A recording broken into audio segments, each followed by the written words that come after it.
gander and a hunter and a gatherer. Feel like a traveler. A simple little cadence. He seems to be making it up as he goes. From another planet. Hey there. That's a good poem. It's simple, but good. Like music to his ears. A good poem makes him want to sing. It makes him want to write a story.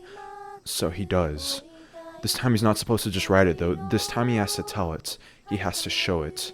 To someone or anyone, it doesn't matter. You'll understand once you hear it. He begins writing. There's no start to his story. When you write like he does, you don't really start writing. You just write, and then you write some more. But for this story, he learns this is how you start, and this is how you stop. His stories have never had a message, or a plot for that matter, but people tend to like those. So he finds one, he makes one, he puts it all together. He starts to read it, just to himself at first, but he's done that before. He has to read it out loud. This time he has to tell it to somebody else. So he sits in front of his computer, he uses his reading voice, and he records it, and he listens to his voice. His voice is nauseating. It's gross and not nice to listen to. The sound of his voice is not the one from his head. This voice doesn't know how to read out loud. This voice is monotone. This voice is lifeless. Not just his voice, but his writing. It's terrible. It's never meant to be read out loud. He can't even breathe when he reads what he writes. Compound sentences leave him gasping for air, and commas and punctuation make him sound like he's drowning and suffocating. Writing messages and stories to somebody else, he knew how to do that, but not writing them for somebody else. Even the things he's written to himself, his voice wasn't made to read them. There's no way for him to write inflection or tone or anything into his words. It's just the words. The person who's speaking them, it's not the same person who's put his mind onto paper. There's some kind of internal disconnect. He can't read what he writes because it doesn't sound like him. The words are all from somebody else's mouth. And if he can't even read what he writes, how can he ever read it to anybody else? How can anybody else ever read it to themselves? So he spends weeks just learning how to talk, how to actually use his voice. His voice becomes a puzzle he has to solve, twisting and turning, trying to find the perfect combination. He spends hours upon hours manipulating it, writing and rewriting his words, meticulously editing and playing with the noise of each one. He is making his voice his own. It's not immediate, it takes a lot of time, but he makes progress. Just as he is beginning to tell his story, a voice enters his head. She asks him to read her a story. He knows this memory. I know this memory. I know it like I know my own voice. Here in the paleo-mammalian cortex, we call it the shadow. I try to make it go away. I try to make him forget. This memory isn't the one he wants right now. This memory isn't the one his story is about. But I can't suppress it. I can't stop it. Her voice was perfect. And in his head, it just gets louder and louder. He begins to read her a story like she wants, one of his stories. He tries his very best. 3 paragraphs in, and she asks him to never read for her again. The memory ends and his voice continues echoing between his ears. He listens to his recordings. The same lines continue over and over. Something's wrong, though. The same lines over and over and over. It becomes torture. He can't even find the strength to record his voice anymore. Why is he listening to it? It's not a voice that's meant to be heard. It's not a voice that's meant to read. It's hideous. I tried to hide the memory from him. I tried. But he's already crumpling up the paper again. Wait, there's something here, stored away in some dusty corner. It starts like... Whoa. What else? Silent communion. That's good. Dang, that's some great shit. Well, you've given me some hope, I guess. You found some common ground with this man, even impressed him. The next time you look in the mirror, though, remember those words.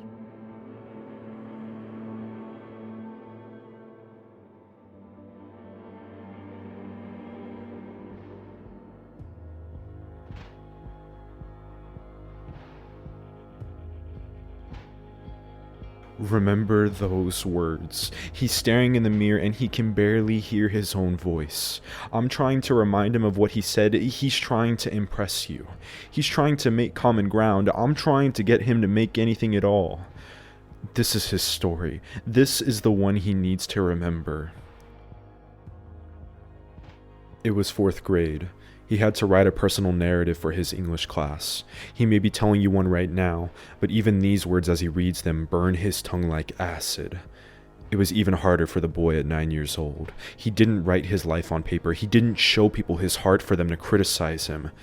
A bad grade would be better than using the acid in his heart as ink.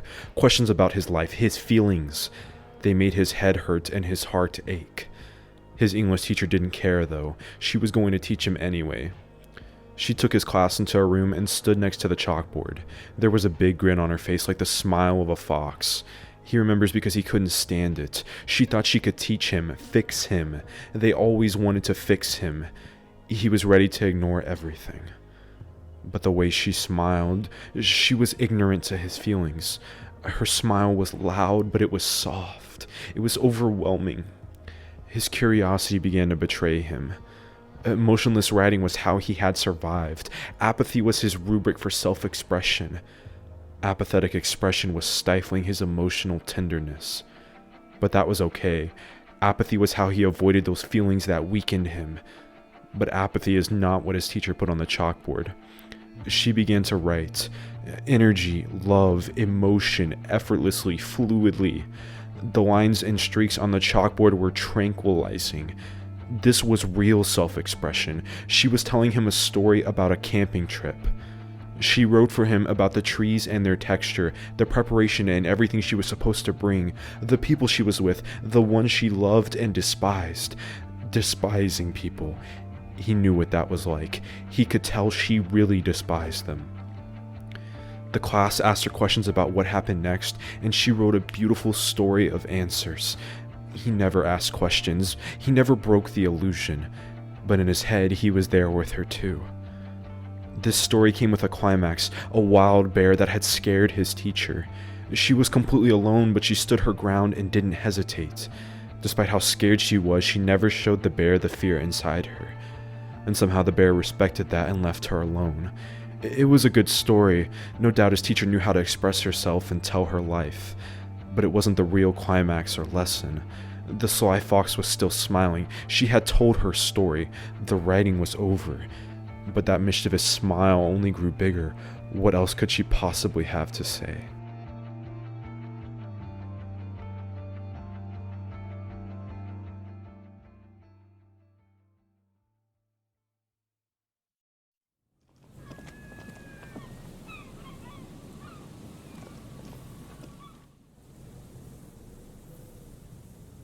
Every combination of words has been played out.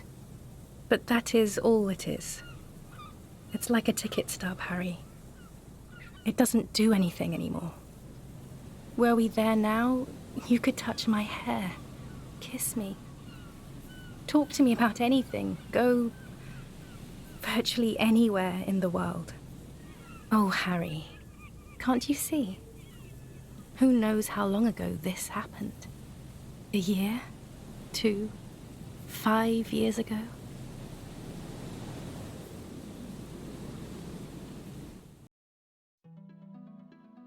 It didn't even happen. Not just a fake story, a fake ticket stub, a combination of words and lies. His teacher was vile, she angered him, she confused him. It was horrible that she could do that to him. He who had suppressed all his emotions was made to feel by a lie. He wanted to stand up and call his teacher unspeakable names. Her role was sacred, her job was to teach the truth. How could she? It was a sincere story, believable, real. You couldn't lie about that. Even if you could, why would anyone believe you? It wasn't possible. His teacher was a snake. She had manipulated him. There were rules that she was supposed to follow. She was a liar. She was despicable. She was attractive. He was overwhelmed by the beauty of her deception. He could barely even remember the story anymore, just how emotional it had made him. He had never found anybody attractive like that before. He respected her, admired her even. It was easier for him to understand his teacher's story when it was real. It happened somewhere to someone. The people he met, the feelings he shared, the interactions, even the forest. He hates them and he loves them. They're so wrong and then they're so perfectly right. It has to be real because it's too beautiful to be just a lie. His armor of apathy was too strong to be torn down by an illusion, by an imitation.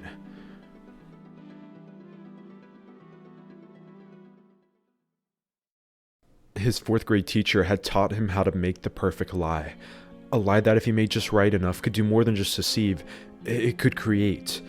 The imaginative individual could manipulate and manifest anything. They could make you feel things that weren't even real. They could make a statue bleed. Several weeks after the story of the camping trip, he finally found the courage to ask his teacher what had been on his mind. He wishes he could remember the specifics of the conversation for this story, but he can't. To this day, neither of us know if the camping trip even happened. He doesn't have a clue, and either way it wouldn't matter. The thing that matters, the thing he remembers most, is finally having the courage to ask. The kid had spoken and expressed something unique for the first time in his life. Something from inside his own head. He doesn't even remember her name, and he'll never have another conversation with her. But he still needs to talk. He still wants to have a conversation. The kid is still searching for answers. I can't make him stop, and I wouldn't want to anyway. The way his face lights up. If you could see it, I'm sure you'd understand. Disco Elysium has turned him into a kid again, just like his English teacher, if only for the duration of this video. In 4th grade, he learned a valuable thing, and when you're fear-ridden like him, it's difficult to learn new things that threaten your existence or safety. If he was watching his own video right now, he wouldn't be able to believe me. He wouldn't believe what I have to tell him. But he still has to tell someone what he felt at 9 years old. He was scared to write. He was so scared. The way he felt and the things he was going through. They were so intense. To even write about them was to admit that a language could translate the things he was feeling on the paper. It was to admit that somehow, someway, someone could understand him. And when no one knows about what you feel or what you're going through, that was impossible. The language, his words, whatever he would write, it wouldn't even come close to illustrating the pain and sadness that infected every part of him. The strife and experience he had gone through, they were indescribable. Even if he could accurately write them and describe in perfect detail every sensation and encounter, it still wouldn't come close. There's no expression for who he is or the things he's felt. There was no expression, so he did not express. His 4th grade English teacher did not immediately shatter this belief, but she was the first person to crack the reality I had constructed to protect his fragile heart. She showed him that somehow, someway, you could even take someone to somewhere they've never been, somewhere even he's never been, even if it was a complete lie. You could twist the language so perfectly and meticulously that anything was possible. And to him, Disco Elysium is just more proof of that. Even if he's never felt what Harry has gone through, he can understand. There are sadnesses that he's never felt, and happiness that he'll never feel that he knew were real as Harry. There are horrors and terrible things that he would never do that felt completely justified for Harry. He went through the shit with Harry. Harry isn't alone, he was never alone. Just as the little kid from elementary school was never alone. I wish I could tell him right now he was not alone and he would believe me, but he wouldn't, and I want to find the words or the way that could convince him he's not. What my 4th grade English teacher did for him could only be described by me now as motherly. I don't think it was intentional at all, but at 9 years old, his English teacher had protected him.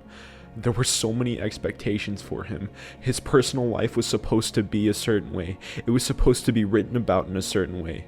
And unknowingly, his English teacher had taught him it didn't have to be that way. He could write his life however he wanted. He could tell it a million different ways. He could tell it terribly where no one would understand it or like it or appreciate it. It didn't matter. All that mattered was he could put on a nice smile and conform for an hour. And even while he was conforming, he was resisting the suffocation of having to write his life in a 26-line rectangle box.